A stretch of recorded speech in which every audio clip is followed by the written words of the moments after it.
Even though I'm a big coward when it comes to anything scary, this has to be the perfect place to share a terrifying incident that involved my cousins and myself about 15 years ago.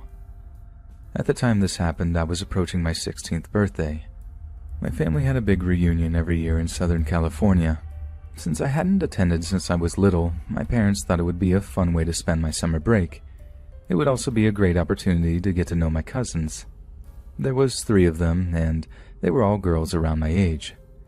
After I thought about it, it sounded fun, so I agreed and flew out the next month to Los Angeles. The reunion was held at the same hotel we were all staying in.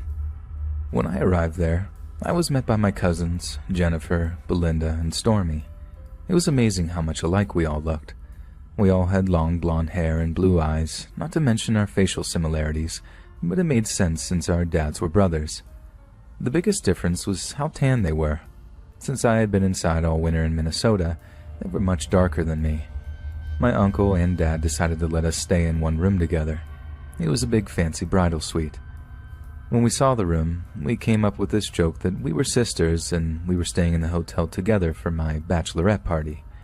I was chosen as the bachelorette because I was the oldest and looked a little different, like an older sister often does. We spent the rest of the day at the pool and talking to guys. Stormy, who was only 14, managed to trick a 25-year-old guy into thinking she was 19 and gave her his number.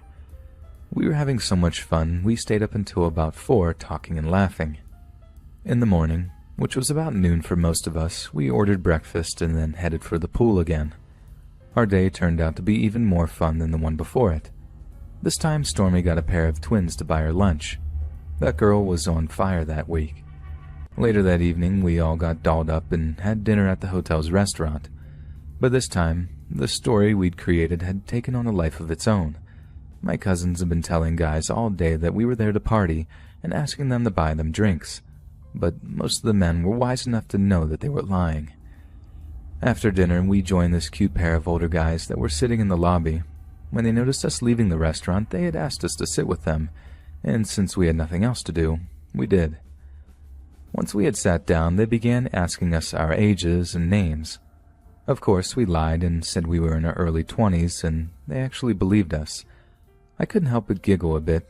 This was the most fun I'd had in years. Jennifer and I didn't say much. We left that to Belinda and Stormy. At one point, Stormy invited them up to our room, but I had to take her aside and remind her that her dad was staying in the room next to ours and would surely not like it. I didn't want to be a stick in the mud, but I wasn't comfortable with having 2 strange men who looked to be like 30 or something in our room. At the point it was approaching midnight, I told the 2 younger girls it was time to go back to our room, and they argued at first. But once Jennifer backed me up, they gave in. We told the guys to meet us at the pool around 11 a.m. and we get lunch together. Then we went back upstairs to our room. We stayed up talking about the 2 men and what we were planning on doing when we saw them. That lasted until about 2 a.m. when we decided to go to bed.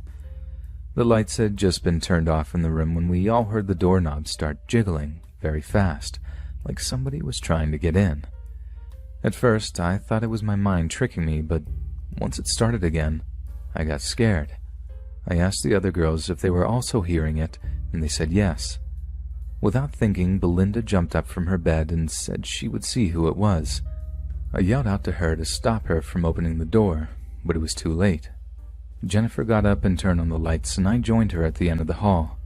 When Belinda opened the door, she turned to us and said no one was there, then turned back to the door and stepped out into the hall. That was when we saw a person in a black mask jump out and grab her. As soon as they grabbed her, she began screaming and fighting to get away. By this time, Stormy had joined Jennifer and I. All 3 of us were also screaming and running for the door to help Belinda. When we made it out into the hall, we saw that the person was attempting to drag her to the elevator. Even though she was fighting as hard as she could, she was losing and getting closer to the elevator. Thankfully, my uncle came out of his room to see what was going on and saw Belinda being dragged away. He didn't hesitate to attack the person in the mask. Once he hit them a few times across the head, they dropped her and ran off down the hall. They made it to the stairwell and disappeared. We all ran to her to see if she was okay. She was obviously scared and upset, but thankfully didn't look to be hurt. Once he was sure she was all right, my uncle called hotel security and told them what had just happened, and they called the police. The four of us girls just sat there and held each other and cried. We were all so happy that Belinda was safe. Despite the hotel's attempt at catching the person by locking all the doors, the attacker still managed to get away. When the police arrived, we tried our best to describe the attacker, but since they were wearing all black and a mask, we didn't have much to go on. Belinda was pretty sure it was a man, but that was it. Over the rest of the week, we all spoke to the police several times and repeated what we had been doing the past couple of days. When my uncle heard about our little inside joke about being in town for a bachelor party and how we had been lying to the boys about our ages, he was mad, to say the least. The police told him that one of those boys was most likely the one that had grabbed Belinda. His theory was that they were trying to kidnap one of us to potentially sell us to a trafficker. Since we looked so much alike, it didn't matter which one of us opened the door. He said girls that looked like us were super popular in the rest of the world and that traffickers would pay top dollar for one of us. We were all so scared we spent the rest of the week in our room and refused to answer the door for anyone without a key. As soon as the police said it was okay for me to go home, I took the first flight back to Minnesota. I was still scared of strangers for a long time and had to go to counseling to get over the worst of it. From what my cousins told me later, they did also and found it hard to trust boys that they had just met. Unfortunately, the police were never able to find Belinda's attacker and punish him for what he had done. It had been a long time since this happened, and when we have taken family trips to Disneyland, I've caught myself wondering if one of the men walking around could be the one that tried to kidnap Belinda that night. Then I'd get a shiver down my spine and remember, it could have just as easily been me.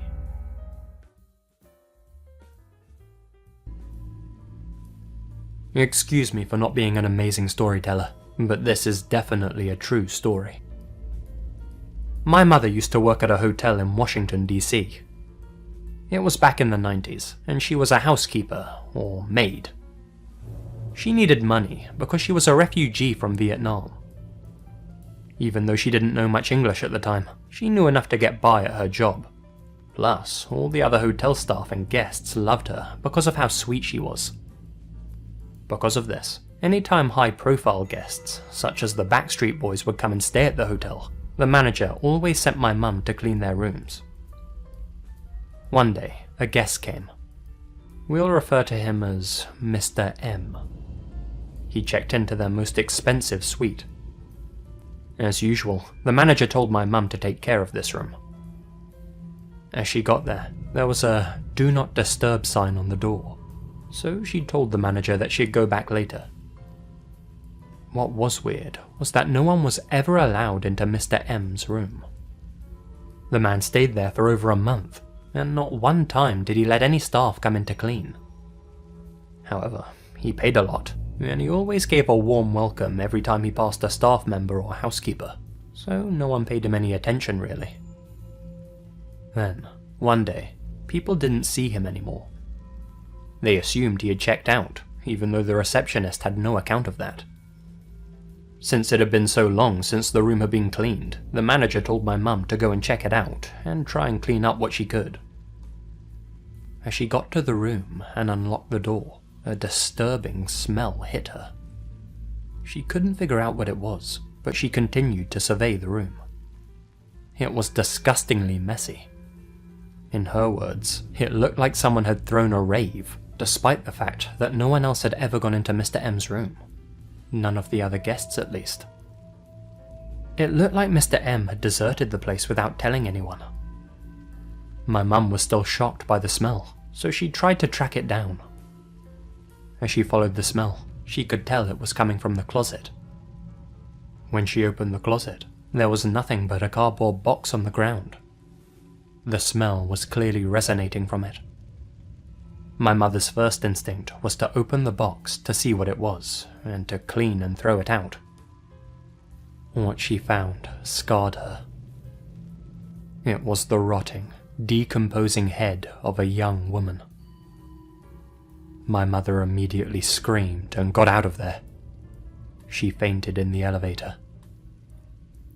Once she woke up, The cops were everywhere, and the hotel was like a CSI scene.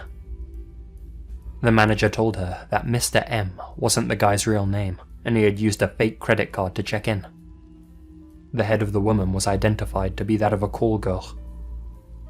I don't know much more, or any of the nitty-gritty details, but I'm sure you can look it up on the internet for more information. Needless to say, my mum quit that day.